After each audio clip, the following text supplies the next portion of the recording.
Donc, on se retrouve aujourd'hui pour vous présenter un nouveau contrôleur d'accès proposé par Dawa, qui va vous simplifier les installations de contrôle d'accès dans les petites et moyennes entreprises, on va dire jusqu'à des solutions de 40 lecteurs, parce que ce contrôleur-là va permettre de déployer une solution sans autre besoin que le contrôleur et un PC avec une page web pour le paramétrer. Jusqu'à présent, chez Dawa, quand vous voulez déployer un système de contrôle d'accès, il fallait systématiquement passer avec le Smart PSS Lite ou avec le DSS pour pouvoir exploiter correctement les contrôleurs. Là, aujourd'hui, on propose un contrôleur qui héberge directement une page web et qui va permettre sa configuration. Donc, la présentation d'aujourd'hui va se présenter en plusieurs étapes. Une petite présentation officielle, les quelques documents vidéo qu'on peut vous proposer, et après, un peu de présentation réelle sur les produits qui sont à ma disposition. Donc, l'architecture. Tout s'appuie sur un contrôleur qui s'appelle ASC3202B. C'est une seule et même référence que vous allez pouvoir utiliser soit en contrôleur maître, soit en contrôleur esclave. Le contrôleur maître, c'est lui qui va générer la page web de gestion et d'administration du système de contrôle d'accès. Donc, les différents utilisateurs vont pouvoir se connecter à la page web pour gérer les portes, superviser les portes, créer des utilisateurs, créer des badges, enregistrer des empreintes digitales, enregistrer des badges, enregistrer des codes ou enregistrer également des cartes virtuelles pour les accès par carte Bluetooth. Donc là, on voit sur l'architecture le concentrateur principal, sur lequel on va se connecter pour avoir la page web.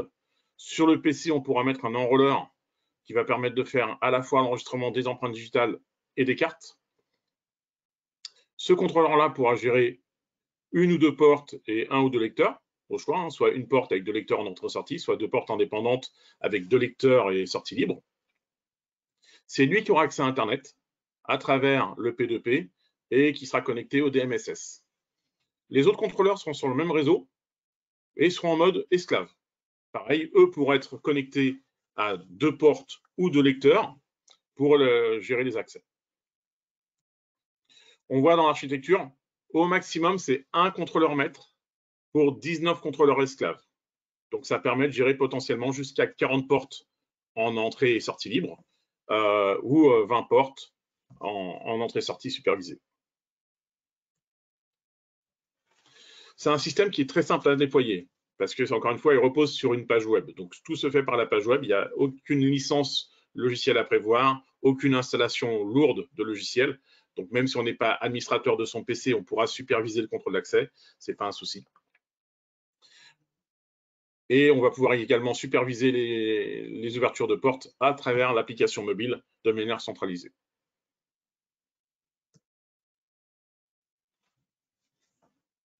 Donc, la page web de configuration, on va devoir faire plusieurs étapes, mais c'est relativement rapide.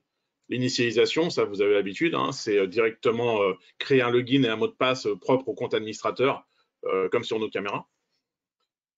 On va pouvoir ajouter des appareils esclaves. Une fois que les différents appareils sont associés au contrôleur maître, créer des utilisateurs, créer les plages de temps pour les ouvertures de portes et attribuer les accès, les différents droits d'accès. Donc, comme je vous l'ai dit, jusqu'à 40 portes et jusqu'à 1000 utilisateurs.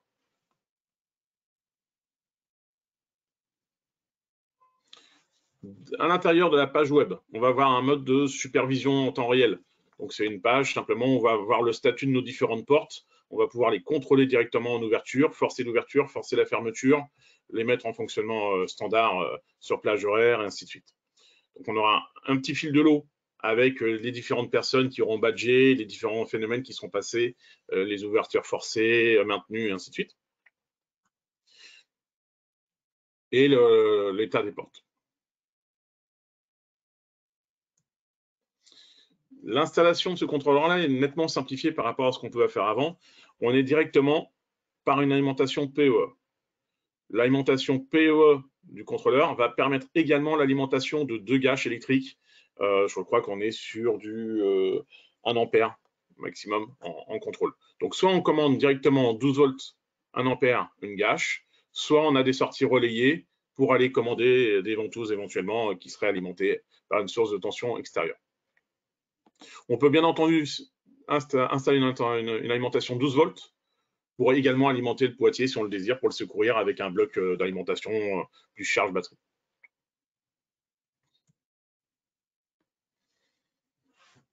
Donc l'installation, le but c'est de simplifier les actions et d'aller au plus court. Là, vous avez juste à mettre le boîtier en place, lui donner une adresse IP, et après, vous allez tout faire directement à partir de la page web du contrôleur. Donc ça évite d'avoir accès au PC avec le Smart PSS, retourner devant le contrôleur, ainsi de suite. Là, tout se fait par la page web, c'est nettement plus simple qu'avant.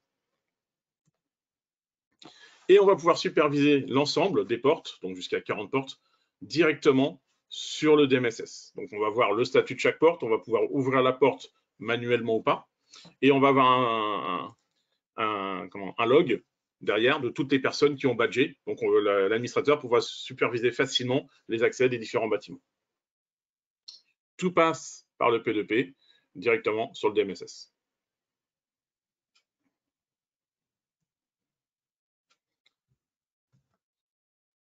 Donc, première solution d'installation, c'est de passer avec un contrôleur maître qui va gérer cette page web. Donc là, la limite, c'est 19 contrôleurs sub. Autre solution, si on a besoin d'aller plus loin, c'est de revenir à ce qu'on savait faire déjà avant. C'est-à-dire qu'à ce moment-là, les contrôleurs sont tous en mode esclave. Et c'est le DSS ou le Smart PSS qui vont gérer les droits d'accès, la création, et ainsi de suite, et qui vont pousser les droits dans les différents contrôleurs. Et à ce moment-là, avec un Smart PSS là qui peut superviser 64 portes, on peut aller jusqu'à 32 contrôleurs facilement. Donc ça reste une solution qui est évolutive. On peut commencer par une installation directement web par un petit contrôleur, et au fur et à mesure des besoins, passer sur du Smart PSS Lite ou sur du DSS pour faire évoluer le nombre de sites.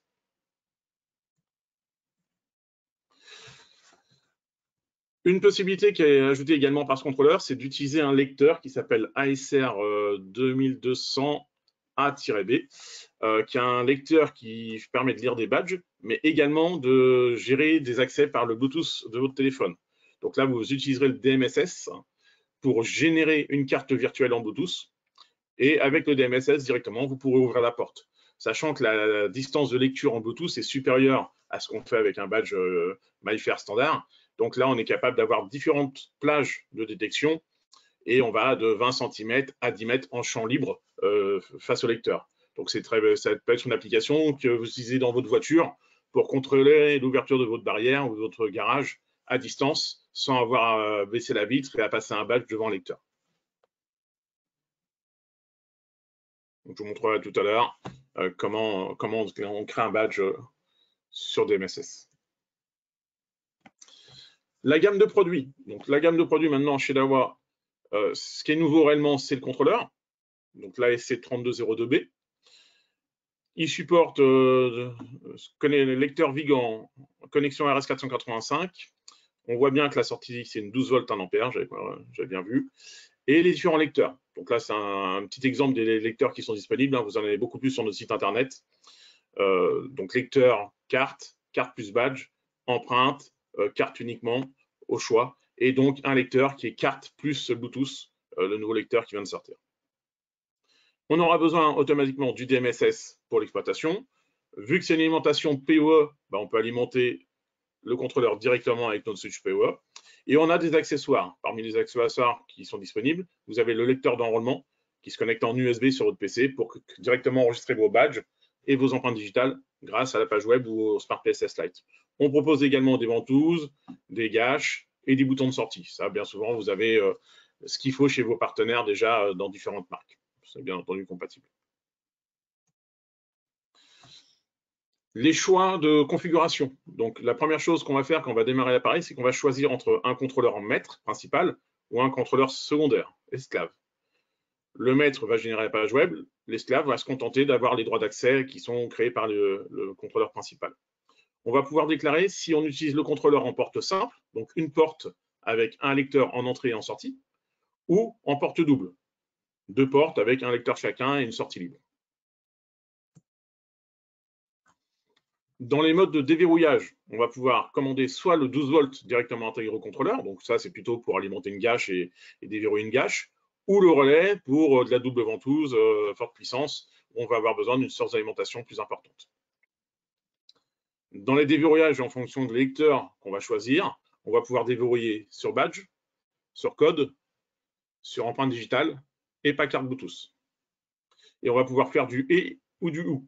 Donc en sécurité, on fait plutôt du et, c'est badge plus empreinte, par exemple, pour vérifier que le badge appartient bien à la personne qui présente la carte devant le lecteur. On retrouve en permanence dans la page web du contrôleur et sur le mode d'emploi la connexion. Donc c'est de la connexion rapide, tous les connecteurs sont amovibles. Donc vous pouvez faire vos câblages assez facilement et raccorder après votre câblage directement dans le contrôleur. C'est très convivial et vous avez un petit rappel de où sont connectés les gâches, les boutons de sortie, toutes les commandes. Dans les formats supportés par le contrôleur, on va pouvoir supporter tous les formats standards en Vigan. Et on va pouvoir créer éventuellement des formats personnalisés. Donc ça permet de s'adapter avec des lecteurs tierces de différents types. Ça vous assure une compatibilité sur vos sites directement pour récupérer des lecteurs existants. Donc voilà. Ça, c'est la petite présentation. Est-ce que vous avez des questions déjà sur les différents points qu'on vient de voir?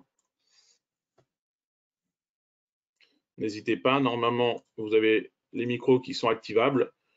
N'hésitez pas à poser des questions si vous en avez.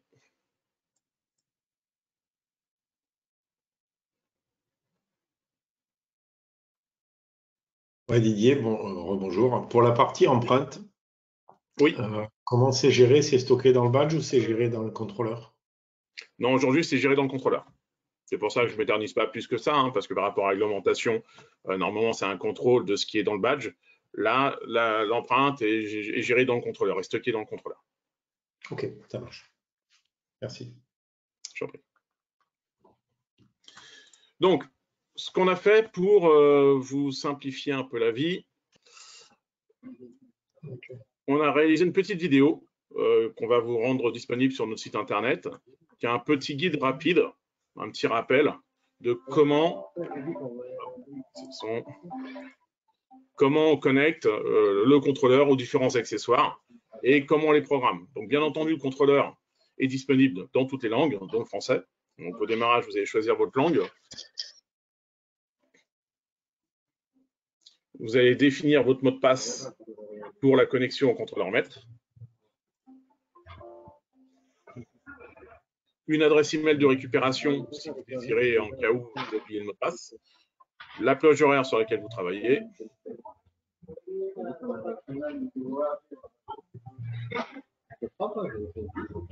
Est-ce qu'on contrôle ou pas les mises à jour automatiques? Hop, voilà. La première configuration est finie. Donc, on va pouvoir se loguer à la page web et commencer à définir le rôle des portes. Donc, comme je vous l'ai dit, on va définir d'abord, savoir si c'est un contrôleur maître ou un contrôleur secondaire. Donc, on va se mettre en mode principal. Est-ce que je suis en porte simple ou en porte double? Une porte simple, entrée-sortie en contrôle.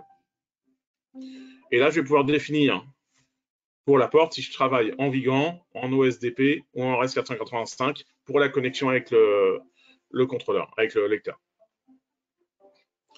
Je vais pouvoir choisir le système de commande de ma sortie.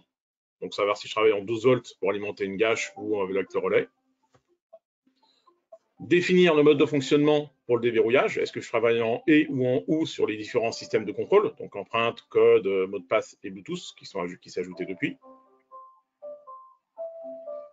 Et j'arrive sur mon interface de gestion.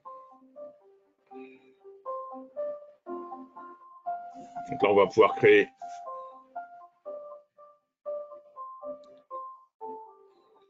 une zone avec une porte, par exemple.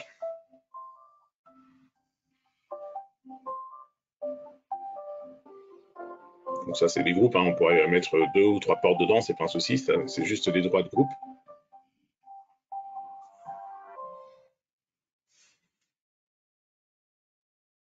Donc là, on a fait le choix de créer 2 groupes séparés pour les 2 portes. On aurait très bien pu créer un groupe avec toutes les portes.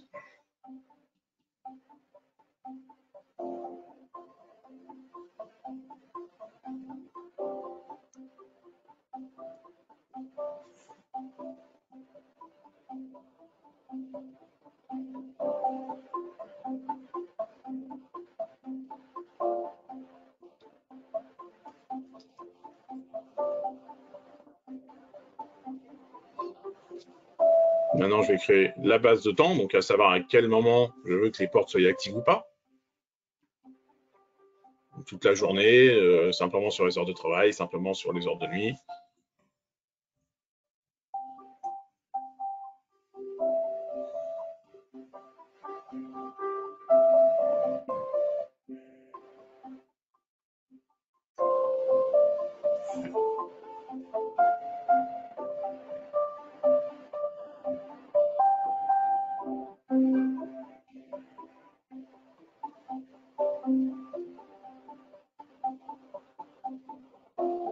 On copie la même configuration pour tous les jours ouvrés. On a fait notre base de temps, donc on a défini où, quand, et maintenant on va définir qui en créant un utilisateur. Donc l'utilisateur, il va avoir son identifiant. Cet identifiant va lui servir également pour s'identifier lors de l'utilisation d'un code de déverrouillage. Un nom d'utilisateur.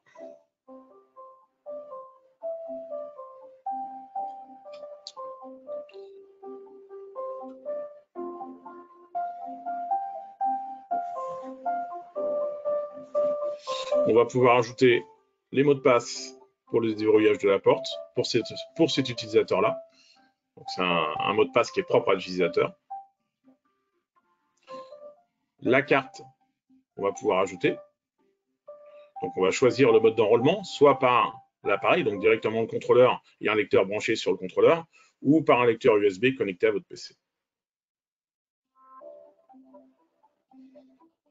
Et on va pouvoir ajouter éventuellement les empreintes également. Là, il n'y en avait pas.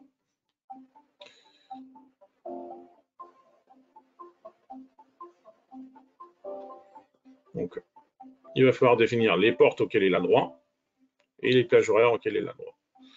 Donc, on va dire qu'il a le droit à une porte seulement. Voilà, là, le système va être prêt. On va voir que l'utilisateur apparaît bien. On va le mettre sur jour ouvré.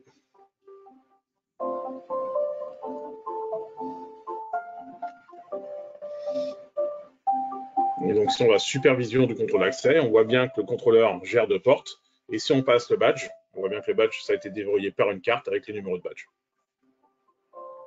Donc, vous voyez que la mise en œuvre du contrôle d'accès est très, très simple. Vous avez juste à déclarer votre zone de temps, vos portes, vos utilisateurs. Là, on voit la supervision sur le DMSS. Donc, quand un utilisateur ouvre la porte, dans le DMSS, on va voir que la porte a été ouverte par l'utilisateur.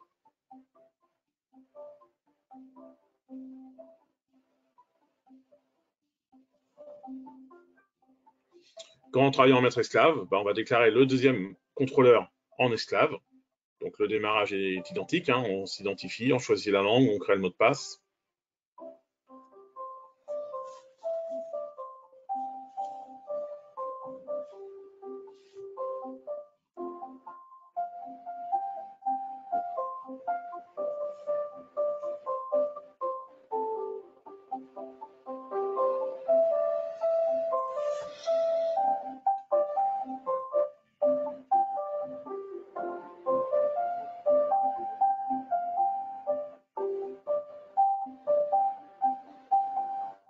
On active les mises à jour si on le désire.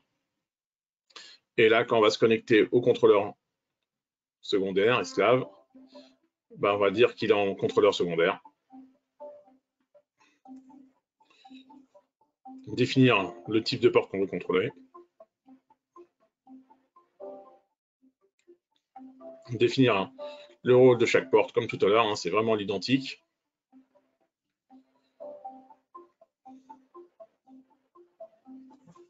Comment fonctionne le lecteur. Le rappel du diagramme de connexion. On applique. Et là, le contrôleur secondaire est paramétré. Donc, il va falloir retourner dans le contrôleur principal pour ajouter par l'IP ce contrôleur sub. Donc, on va aller dans gestion des appareils. On va juste déclarer ajouter un contrôleur.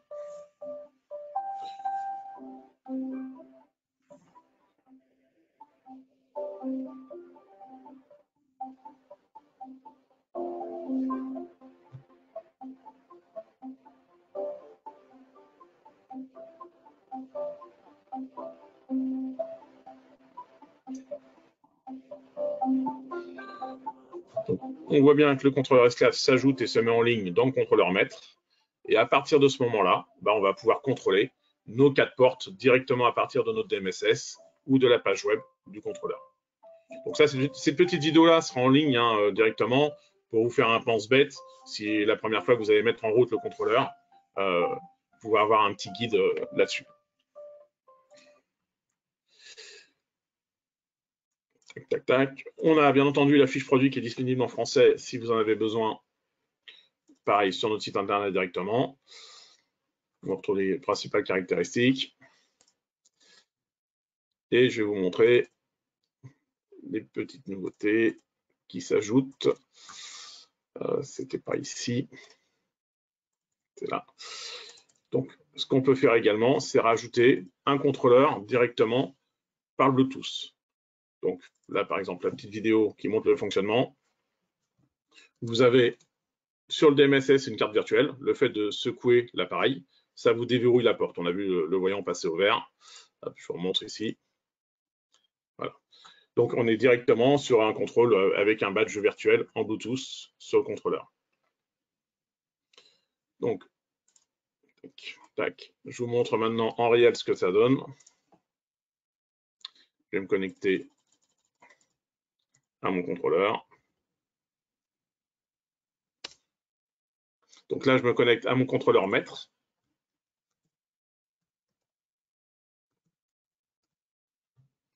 Donc j'ai un petit tableau de bord qui résume les différentes actions, le nombre d'utilisateurs, le nombre de cartes, le nombre d'empreintes, le nombre de cartes Bluetooth, le nombre d'ouvertures, le type d'alarme, ainsi de suite.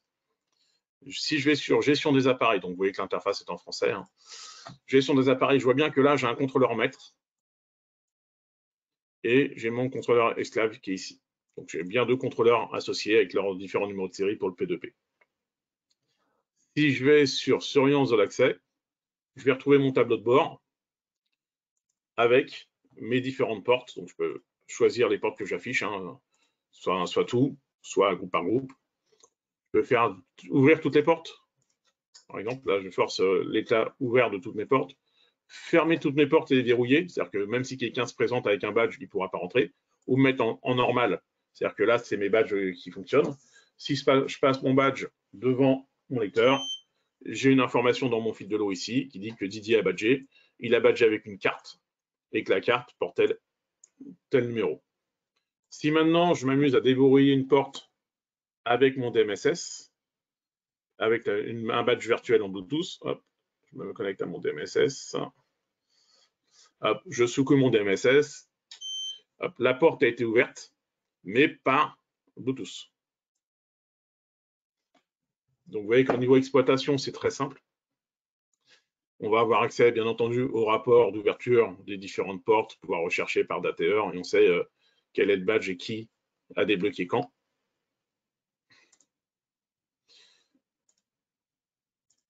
Au niveau de la configuration des utilisateurs, si j'ai besoin d'ajouter un utilisateur, je vais simplement faire ajouter. Je vais lui donner un identifiant, un nom. Éventuellement, s'il fait partie d'une compagnie, j'ai créé un groupe. Éventuellement un email.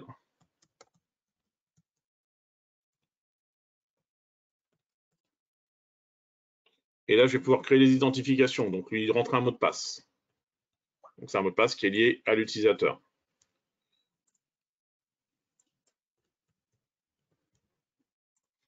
Je vais pouvoir ajouter une carte. Je vais ajouter. Si j'ai un contrôleur USB, je fais lecteur d'inscription. Hop, je sélectionne. Et là, je passe mon badge devant le lecteur. Hop, lecture de la carte. Et je récupère le code de la carte, normalement. Voilà. Et là, je peux l'ajouter. Donc là, il va me dire que le numéro existe déjà parce que c'est un badge que j'ai déjà utilisé. Tac.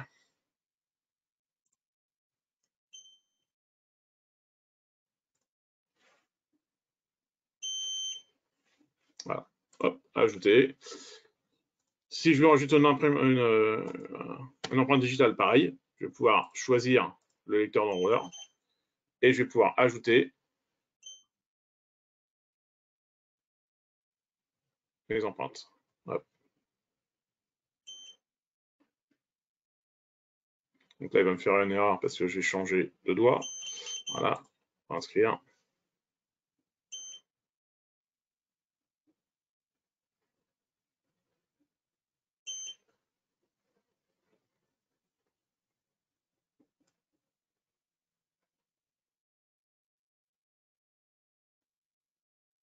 Allez, hop, voilà, ajouter. Et je vais pouvoir également ajouter une carte Bluetooth, pas une carte virtuelle Bluetooth. Donc là, je n'ai pas renseigné la bonne adresse email, donc tu ne vas pas vouloir. Mais si j'avais un compte DMSS associé à l'adresse email que j'ai rentrée ici, il me générera un badge virtuel. Et je vais pouvoir gérer ici mes accès. Donc moi, par exemple, j'ai créé accès complet, donc c'est toutes mes portes. Je vais ajouter. Voilà, j'ai créé un utilisateur qui s'appelle Dawa, qui a un badge, qui a une empreinte digitale, qui a un code et qui peut ouvrir toutes les portes. C'est pas plus compliqué que ça. La solution est vraiment très conviviale. Est-ce que j'ai des choses à rajouter sur la configuration ici? Normalement, non. Donc, gestion des comptes utilisateurs pour le DMSS, gestion de la base de temps, le réseau avec le service cloud et le P2P qui est en ligne. Ici, pas grand-chose de plus. On peut revoir les informations sur le matériel. Donc, on a un petit rappel de comment est configurée ma porte sur ce contrôleur-là et le raccordement. Ce que je peux vous montrer, c'est, hop, je vais faire ça. C'est l'écran de mon DMSS.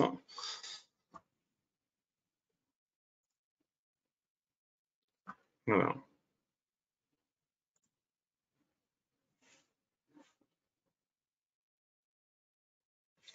Est-ce que je suis connecté au bon réseau?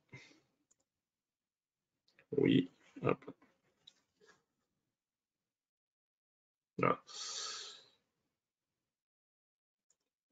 Donc là, vous voyez mon smartphone. Donc si j'ouvre mon DMSS,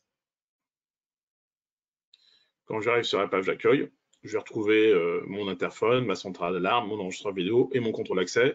Je vais chercher mon contrôle d'accès. Je vais voir mes deux portes de mon contrôleur principal, les deux portes de mon contrôleur secondaire, et je vais pouvoir déverrouiller la porte que je désire simplement en cliquant dessus. Je vais avoir accès au fil de l'eau, donc je vois les différentes portes, comment ils ont été débloquées. Là, je retrouve la carte. Je vais retrouver un petit logo Bluetooth ici pour dire que ça a été déverrouillé par l'utilisateur 001 en Bluetooth, et ainsi de suite. Et si je veux utiliser le badge virtuel, il apparaît directement ici. Donc je sélectionne mon badge virtuel, je secoue mon téléphone, ça déverrouille la porte et j'ai un acquittement qui me dit OK, la porte a bien été déverrouillée par le Bluetooth.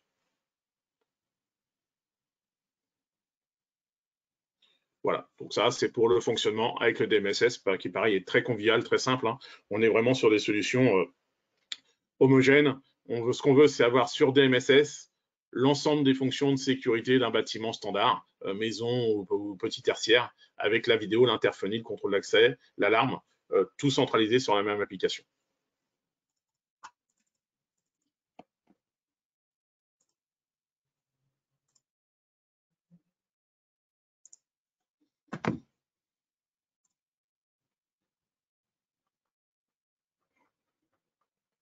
Voilà. Est-ce que vous avez des questions?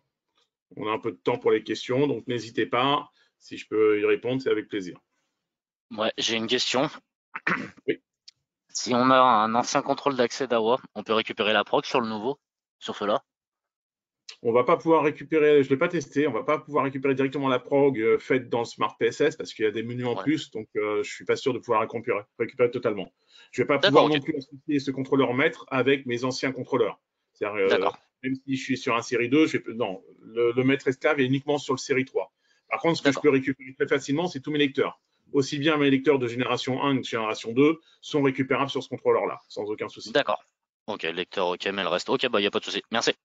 De rien. Concernant les contrôles des portes, Didier, sur les relais, on a un moyen de le paramétrer en je badge, ça s'ouvre, je badge, ça se ferme. En impulsionnel, du coup, c'est ça? Ouais, alors de pas avoir la tempo. C'est-à-dire que quand je badge, par exemple, j'arrive le matin, je décide de badger, ça reste ouvert toute la journée jusqu'à ce que je rebadge. Ou sur grille horaire. Je ne l'ai pas vérifié, parce que ça, je pourrais en avoir besoin également pour activer une centrale d'alarme. Je ne l'ai pas vérifié, il faut que je le vérifie. Je vérifie ça et je ferai une petite note là-dessus. Ok, ça, et puis l'appareil, le fonctionnement du relais sur une grille horaire temps. C'est-à-dire que je suis en horaire libre de telle heure à telle heure. Alors ça, oui, on le fait directement dans la page web de mémoire. Hop. Et c'est dans mes plages horaires où je vais pouvoir choisir des plages horaires avec ouverture permanente. Alors ça doit être dans configuration de l'accès. Paramètres d'autorisation, c'est pas là. Paramètres de la porte, voilà. Je peux faire période d'ouverture normale, période d'ouverture de fermeture, de mes plannings horaires et choisir des modes où je fais une ouverture fermée ou pas. D'accord, ok. Donc toujours ouvert, toujours fermé, ainsi de suite. Ça marche. Et dernière question sur l'import sur les utilisateurs, est-ce qu'on a moyen d'importer une liste au moins des noms, prénoms Donc ici, je peux importer, exporter. Donc là, si par exemple, je dois exporter ma configuration, Excel ou CSV, je fais un CSV, je récupère mon fichier. Et du coup, là, je pense qu'on pourrait certainement récupérer les droits d'accès aussi des anciens contrôleurs. Je n'ai pas testé la compatibilité, mais il y a de fortes chances qu'on soit sur le même format au niveau des droits d'accès, avec une ou deux cases en plus, mais on devrait pouvoir récupérer des choses à tester. D'accord, ok. Merci. De rien.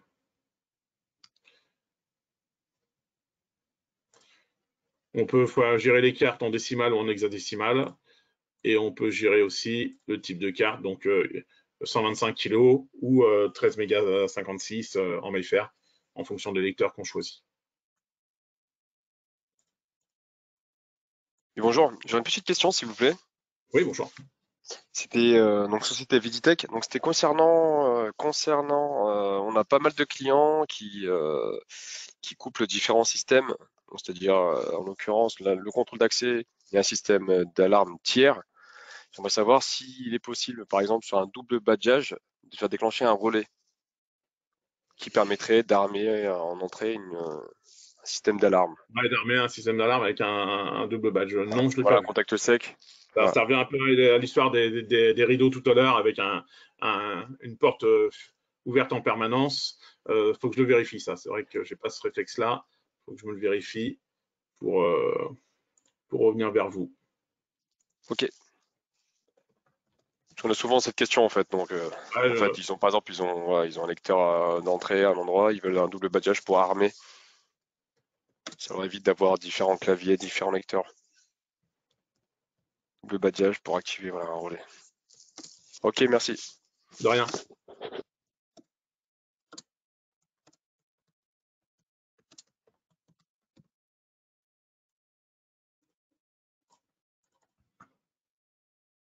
Y a-t-il d'autres questions?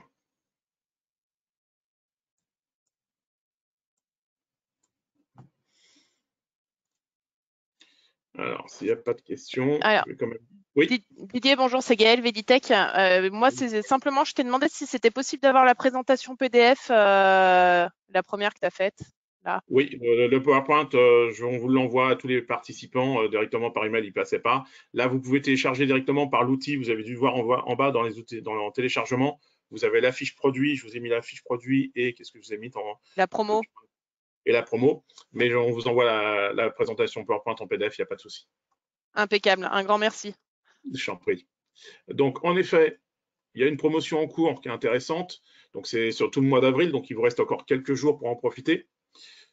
C'est l'équivalent des promotions qu'on a déjà fait chez Lawa, c'est-à-dire qu'on veut vous faire essayer des nouveaux produits afin que ça vous coûte le moins cher possible. Donc, à partir du moment où vous avez un certain volume d'achat dans le mois, donc là, c'était du 1er avril au 30 avril, si vous avez fait 2500 € d'achat chez votre distributeur en produits Dawa, vous allez recevoir d'ici un mois et demi, en fonction du temps qu'on va mettre à éplucher tout ça, un contrôleur ASC3202 gratuitement pour le tester.